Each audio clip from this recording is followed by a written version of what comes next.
runtii farxad weyn bay ii tahay inaan maanta ka qayb qaato munaasabadda labaad munaasabadatan oo loogu talagalay xafiiska labaad ee hay'adda SECO ee magaalada Lambertheim oo aan ku furi doono munaasabadan oo ah furitaankii xafladeena Schmidt Herr Mayer iyo dhammaan dadka kale oo lahaa oo ka soo qayb galay munaasabadan sharafta leh iyo ka socday Stadt Lambertheim. Wir wollen heute erstes Mal unsere Anlaufstelle Barkulan Begegnung Beratungscafé eröffnen, offiziell. Es hat ein bisschen mehr als 3 Monate gedauert,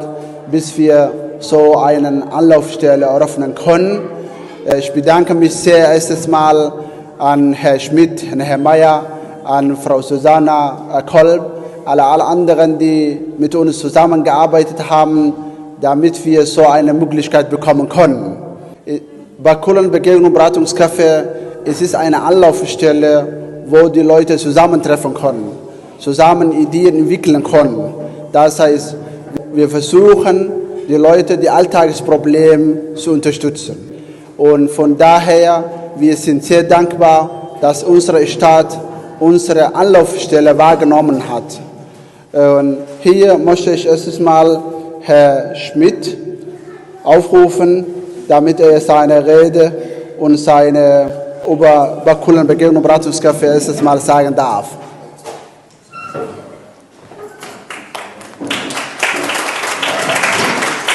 Herr Schmidt ist der Stellvertreter von Stadt Lambertheim.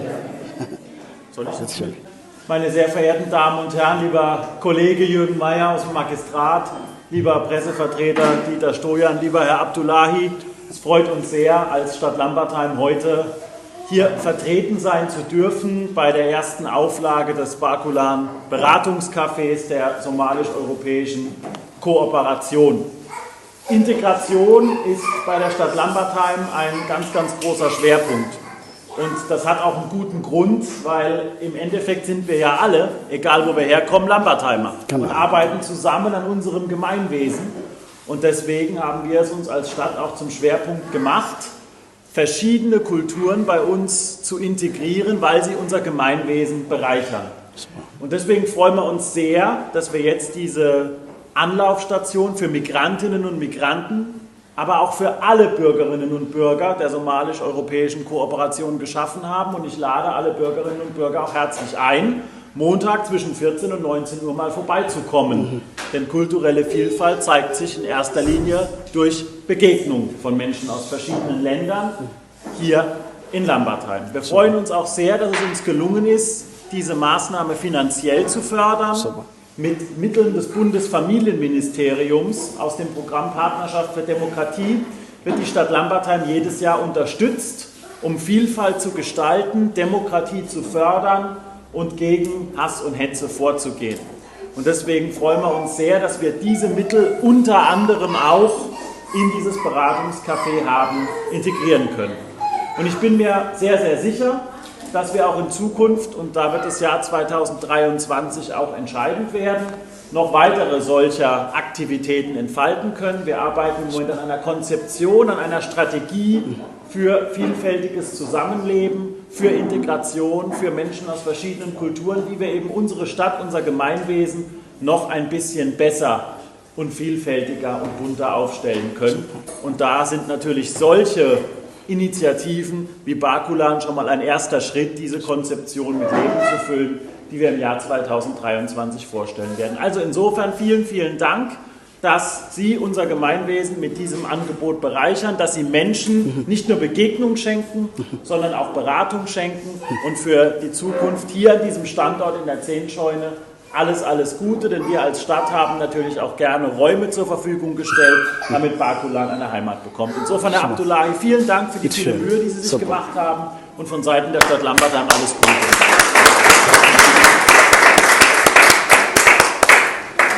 Vielen Dank, Herr Schmidt. Das war unbeschreibliche Rede. Vielen Dank, dass Sie mitgekommen haben. In dieser Stelle möchte ich einen Herrn Mayer aufrufen, damit er seine Rede auch haltet. Wir haben, Herr Mayer, lange zusammengearbeitet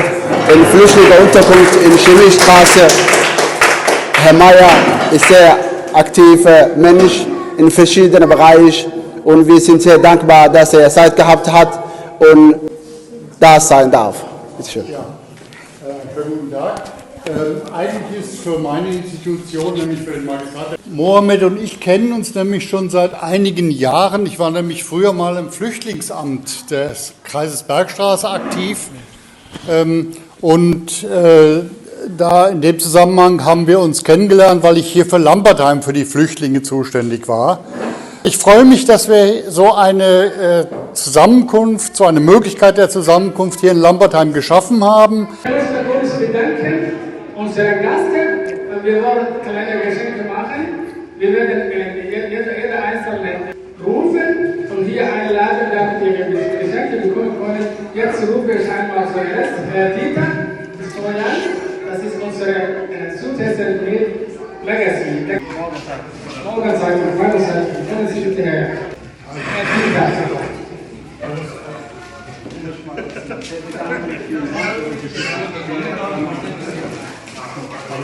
Wir werden auch unsere Gast, werden wir unsere Stadt Zeit lassen uns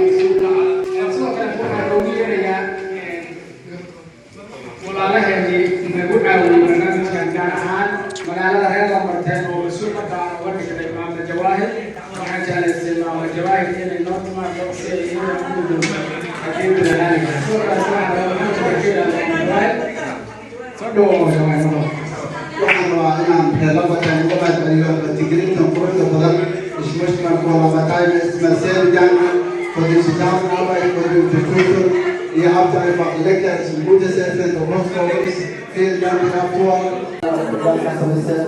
Vielen Dank für eure Unterstützung.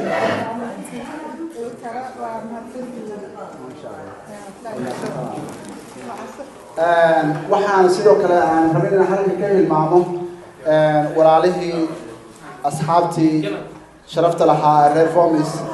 Ich möchte mal auch in dieser Stelle auch sehr bedanken für unsere Vomser, die von Voms wegen uns gekommen haben und Unterstützung uns geleistet haben. Vielen Dank. Und waxaan rabnaa marka magaca reer Vomis inaan ku sharafno u yeero saddex walaalaha ee sharafta leh ee halkaa fadhiya inay noo soo istaagaan. Vielen Dank, dass Sie mitgeholfen haben und unterstützt haben. Die Jungs aus Worms. waxaan rabaa sidoo kale inaan hadda ugu mahadceliyo walaalaha tviyada iyo saxaafadda Soomaalida oo maanta nala jooga halkan oo ay ku jiraan MMTV, Somali News in Germany iyo sidoo kale saxaafadda kale ee Soomaalida ee dalka Jarmalka.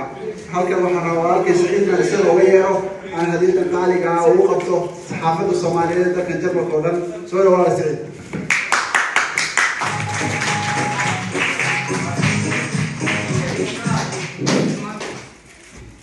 سعيد واحد من أبو الشيخ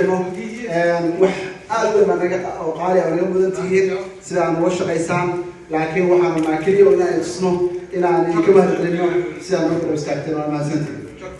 هذا ما صنع هاي أنا ما أعرف إيه بلا قانون في شقيلو. munaasabadan oo ah furitaanka xafladeena si qurux badan bayna u dhacday waana ku faraxsanahay bulshadeena inay hesho goob labaad oo markaas ay bulshadeena lagu caawin karo oo ay ku heli karto adeegyada markaa u baahnayeen. magaalada Lambertheim waxaan rajaynayaa iyadana bulsho badan oo Soomaaliyeed ku nool iyagana waxaan rajaynayaa inay ka faa'iideystaan waqtiyada iyo goobta iyo sida shaqada u socon doontana waxa weeye insha Allah xafiiska waxa weeye waxaan u qaybin doonaa bulshada reer Lambertheim waraaqo sidoo kale Lambertheim kaliya kuma ekaanayo magaalada ay ku taala meel xuduud ah Rheinland-Pfalz xuduud bay u tahay gobolka Baden-Württemberg sidoo kale xuduud bay u tahay. waxaan rajaynayaa Heesan waa ka tirsan tahay oo waxa weeye magaalada cirifka magaalada geeskeeda ugu dambeysay. waxaan rajaynayaa bulshada ku nool nawaaxiga Lambertheim oo inay ka qaadan doonaan kana faa'iideysan doonaan fursadan cajiibka ah. sidoo kale waxaan ugu shaqayn doonaa si tawaadul male oo hufan iyadoo markaas kiisaskooda ma gabo doona sida markaa waan ku soo dhaweynayaa bulshadeena sidoo kale waxaan rajaynayaa insha Allah inay iyagu ka faa'iideysan doonaan bulshada markaas. وبركاته عالي على ما سنتين كنت ما توحالكم قبلنا مناسبة أنا مدرسوا على سميني مناسبة سواء هاي فريتان كحفيز كهيد سيكو لبعض حفيز كل بكفرية قامس وحيد عشان علامة بتاعي سير رجال كله مقلة يعني دون إنه نكبر العرب ندرك الشمال كا هونتي activities كي شوي كقبلنا عن جالسينه تذكر إنه وين كان شمال كذيك هاي السيكو وحكي شقي ساعة arrimo la xiriira integration immigration iyo socialka oo ah arrimo dadka waddanka soo galay waddankan waa waddan luqad aan English ahayn ama luqad runtii aan luqadan Soomaaliga ahayn leh wuxuu u baahan yahay marka dadka in loo furfuro oo loo hago dhanka inay fahmaan systemka waddankan Jarmalka waxa ka caawina marka xiriirka ay leeyihiin dawladda iyo xafiisyada kala duwan ee hay'adaha kala duwan sidoo kale naga caawiya inaan mashaariic ka fulino dalkeena hooyo sanadka soo socda waxaan qorsheynaa mashaariic dhowr ah oo isdaba joog oo aan dib insha Allah la soo wadaagi doono bulshadeena inaan ka qabano dalkeena hooyo waxaa ka mid ah inaan ka dhisno waddankeena iskuulaad iyo isbitaalaad oo aan aaminsanahay walwada waxyaalaha ugu baahida badan oo dalkeena ka jira inay tahay dadka calooshooda iyo baahidooda lama kafar garan karo laakiin dadka aqoon ahaan in loo dhiso caafimaad ahaan in loo dhiso laba arrimood oo aad muhiim ah u aragnaa maadaama aan nahay hay'ad ka shaqeysa arrimaha bulshadana inaan howlahaas xoogga saarno runtii waa rajeynaa seeko tiimkeedu waxay waayo-aragnimo u leeyihiin oo 10kii sano ugu dambeysay ay ka shaqeynayeen arrimahaas waxay ka shaqeynayeen in qaab caafimaad dalkii la geeyo waxay ka shaqeynayeen isbitaalaad laga dhiso dalkii waxay ka shaqeynayeen in qalliimo lacag la'aan ah dalkii la geeyo taasoo ilmo yar iyo haween Soomaaliyeed lagu daryeelayo haddana waxaa rabaa shaqada intaa leeg inaysan Soomaalida kaliya lagu garab istaagin sidoo kale dadkii waddankan aan ugu nimi ee soo dhaweeyay dawladooda iyo hay'adahoodii kala duwan ay lagu garab istaageen annagu dhaqaalaha annagu jeebkayga ka soo goynay kaliya howlahaas oo kuma qabanayno laakiin waxaan ku qabanaynaa sidoo kale howlo dhaqaalo ay dadkii aan u nimi waddankan ugu nimi oo aan rabno inaan halkan uga mahadcelino ay lagu garab istaageen waddankan sida qof walba og yahay wax walba dhaqaale u baahan yahay haddeer xafiiska aan ku shaqeynayno kii u baahan yahay koronto u baahan yahay wax walba u baahan yahay waxaan marka dawladda ka dhamaysanayna iyaguna nagu caawiyaan inaan kharashaadka noocaasa naga dabiraan annaguna aan ummaddeeda si lacag ugu shaqeyno si fiican ugu shaqeyno shaqada iyo activitieska ay hay'adda seeka qabatana waa mid tabaruca ma ahan mid dhaqaale lagu bixiyo waxaan rajeynayaa insha Allah tacaala haddii la hay'adda bulshada Soomaaliyeed ay ka wada faa'iideystaan waxaan sidoo kale ugu baaqayaa qof uu istaago bulshadiisa inuu qayb ka noqdo waxa jira dhalinyaro fara badan iyo dad fara badan oo waddanka wax ku bartay oo weli aan ku baraarugsanayn inay wax qaban karaan qabtaan wax yarba ha ahaatee haddaa isku dayda xataa inaan dadka xafiisyada dawladda u raacdo oo u turjunto waa shaqo weyn aan bulshada lagu qabatay iska badaaba inaad meel u fadhiisato oo aad familkaaga uga soo gooro shaqada looga soo gooro meel u fadhiisatee marka waxaan ka codsanayaa qof walba qofka kale oo walaalka ee Soomaaliga ah ee waddankan yimi intii aad ku garab istaagi kartid ku garab istaag sidoo kale u fakar inaad ka soo tagtid dal iyo dad iyagu ku sugaya oo wixii awraadin kartid awraadisay farxad bay noo maanta munaasabadan quruxda badan inaan intaas oo activities ku soo bandhigno waxaana rabaa lama taan inaan ugu ilaamiyo maalin walba oo isniin ah laga bilaabo 2 duhurnimo ilaa iyo 7 fiidnimo xafiisku wuxuu u furnaan doonaa bulshada reer Lambataan iyo dhammaan ummadda waxa ka caawin doonaa wax walba u baahan yihiin sida la xiriiraan dawladda sida dhibaatooyinka ay ku qabaan warqadaha sida turjumaada sida howlaha la midka u qabanayna waxay seeko ku leedahay sidoo kale xafiis waamis xafiiskaas oo subax walba isniinta ilaa iyo khamiista shaqeeya gelinka hore kaasoo ummadda iyagana laga caawiyo maalin walbana waxaa lagu caawiyaa xafiiskaas uu yaraan 7 qof ilaa iyo 10 qof inta u dhaxaysa farxad bay noo tahay inaan maanta ku faanayno aan ku sharfanahay bulshadeena lagu garab taagan tahay inaan shaqada intaa laga qabanno aan hayno annagoo sidoo kale dadka Jarmalka jooga la mid ah oo family lagu taxalluqo oo nololka lagu taxalluqdo haddana intaas inaan ku sii darno waxaan uga mahadcelinayaa walaalaha tiimka seeko oo runtii hawshaas si tabaruca habeenii maalin ugu soo jeeda munaasabadan quruxda badan soo agaasimay qof walba oo hawshan ka qayb qaatay waa seeko seekana waxay ka timid bulshadaas waa mahadsantihiin marka ugu faraxsanahay dadka sadarkan hadda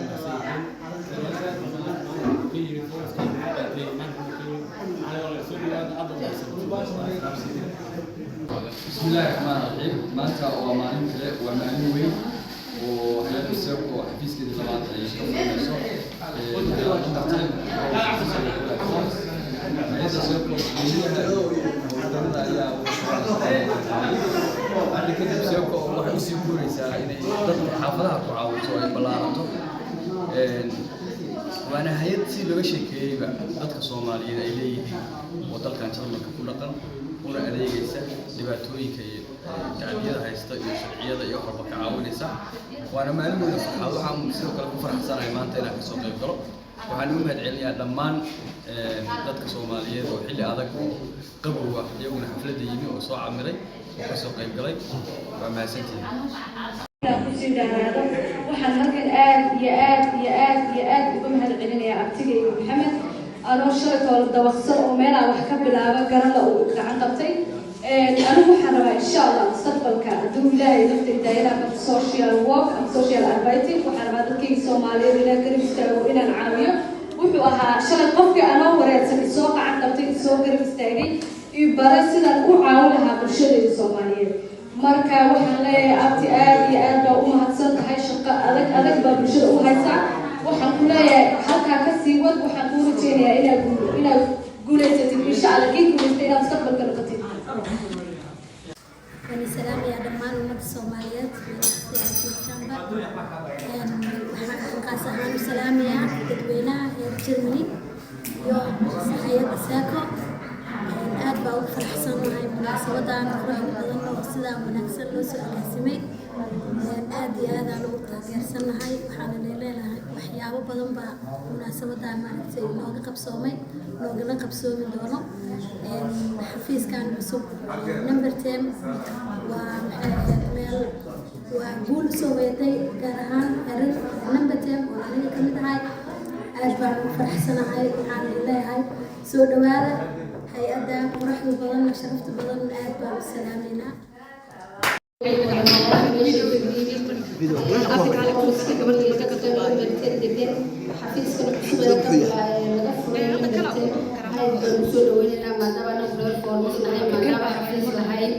waxyaabo badan oo looga qarsoomeen caawimaad badan aan ka helay waxaan jeclahay bulshada Soomaaliyeed inay isku dhiwnaato inay mid ahaano inay iscaawino aad baan idin wada salaamay aad baan idin soo dhaweynayaa waan mahadsantihiin dhammaantiin waan mahadcelinayaa ma malayn karaysaan shalinta markii laysoo celiyo ku yidhi hay'addiiseeka xafiiska la furaysa waxaa maskaxdayda kusoo dhacay how high I can jump maadaama xafiiska lagu soo biirayo bulshada Soomaaliyeed laga caawinayo xafiiska boomska furano mar baan tegay waxa ka jirana waan arkay say dadku ay u shaqaynayaan dhalinyarada wax u qabanayso iyo hay'adda SACCO waxyaalaha dadka dalka soo galay dad aqoon badan leh maysan ahayn bulshadeena aniga xitaa igu daro dadkeena dad saawir badan male laakiin haddii haystaan meel ay mar baahidooda ku tiri karaan oo dad walaalahooda Soomaaliyeed intay u yimaadaan kala niqaashi karaan dhibaatooyinka haysata waxaa ugu muhiimsan xafiiskaas waxaan u leeyahay SACCO waxay istuseen xafiiska inuusan xafiiskaas kaliya ku filnayn waxyaalo badan baan sheegi lahaa marka xafiiskan loogu daray layga martiqaaday shalayto markii warka la ii sheegay waxaan islaa waxaan kula kulmi doontaa waa wax dad yaraatay si yimaadeen meesha lagu kala tegayo wax iska fudud baan mooday maanan weynin xafadan aadam quruxda badan saa weynayna dhici doonta maanan moodaynin waxyaalo badan baan soo diyaarsanaa waxyaalo badan baan ka hadli lahaa laakiin waxaan rabaa inaan hambaliyeeyo Maxamed aad baan kugu hambaliyeynayaa waxyaalo badan aad qabanaysid iyo bulshadaada